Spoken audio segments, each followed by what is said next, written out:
Law of taught में ये देखना है कि कौन सा है। डिस्कस इन ब्रीफ, ब्रीफ में डिस्कस करना है various theory of remoteness, various theory of remoteness of damage का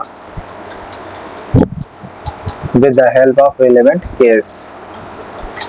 देखिए लॉ ऑफ टॉट जो है इसमें remoteness of the damage refer यानी क्षति की दूरदर्शिता उस सीमा को संदर्भित करता है, यानी एक सीमा है उसको, उस सीमा को क्या करेगा, संदर्भित करेगा यानी रिफर करेगा जिस सीमा तक प्रतिवादी अपने कार्यों के परिणामों के लिए उत्तरदायी होता है, जिस सीमा तक प्रतिवादी अपने कार्यों के परिणामों के लिए उत्तरदायी होता है। जो प्रतिवादी होगी उसको कोई काम दिया गया है, ठीक है, उस काम का जो परिणाम है, ओके, बस उसी परिणाम तक ही वो उत्तरदायी है।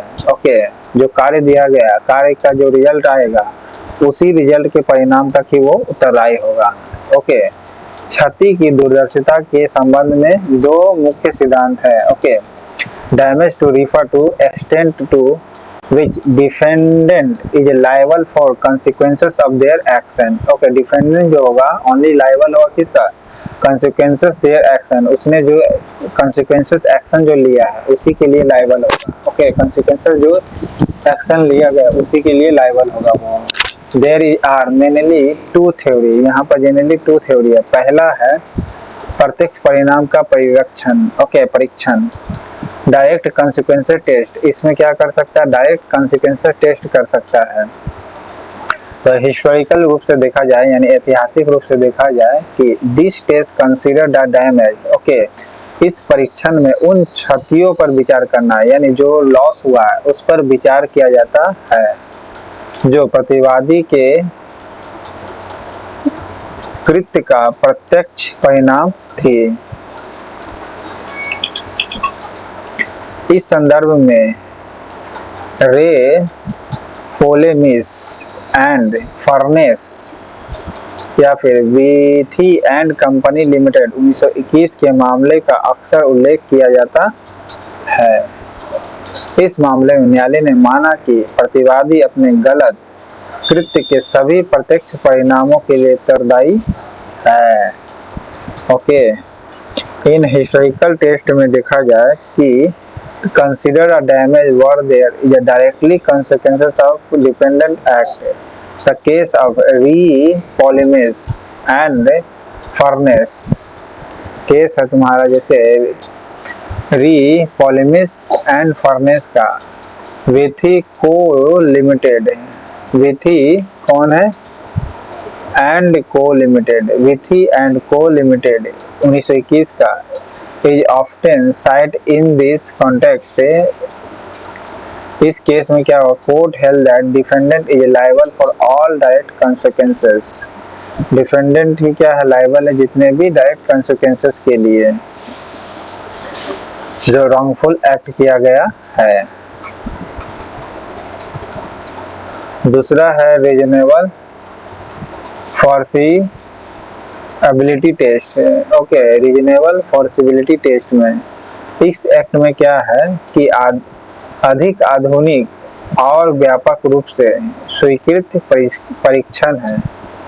क्या है ये, अधिक आधुनिक यानी मॉडर्न तरीके से और वाइडली रूप से स्वीकृत परीक्षण है। ओके, वाइडली एक्सेप्ट टेस्ट है जिसे overseas tankship, okay, overseas tankship जिसे यूके कह सकते हैं, लिमिटेड बनाम Motors and engineering company limited the wagon mound number 1 1961 में स्थापित किया गया था।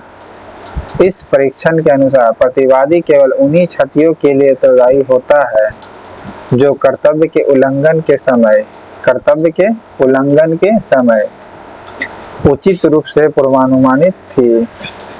उचित रूप से क्या है, जो पहले तय किया गया था वहीं तक ही कर्तव्य का उल्लंघन के समय उचित रूप से जो एक नियम कानून बनाया गया था वहीं तक वो रिस्पोंडेंट होगा।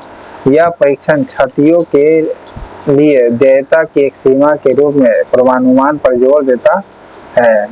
यह परीक्षण जो है दिस टेस्ट emphasize किस पर करती है? Possibility as a limit, okay, possibility as a limit करती है on liability for the damage को। यह थ्योरी जो है लॉ ऑफ टॉर्ट का determine the extent to liability in the tort cases, okay, यह सिद्धांत जो है अकृत्य मामलों में दायित्व की सीमा निर्धारित करने में मदद करता है। ये सिद्धांत अकृत्य मामले में दायित्व की सीमा निर्धारित करने में मदद करता है, यानी जो लायबिलिटी है उस सीमा को निर्धारित करने में मदद करेगा तथा प्रतिवादियों को उनके कार्यों के लिए उत्तरदायी ठहराने की आवश्यकता पर जोर देता है। जो प्रतिवादी है उनके कार्यों के लिए उत्तरदायी ठहराने की आवश्यकता पर जोर देता है और दायित्व को पूर्वानुमानित परिणामों तक सीमित रखने की आवश्यकता के बीच संतुलन स्थापित करते हैं। ओके, क्या करते हैं? संतुलन स्थापित करते हैं।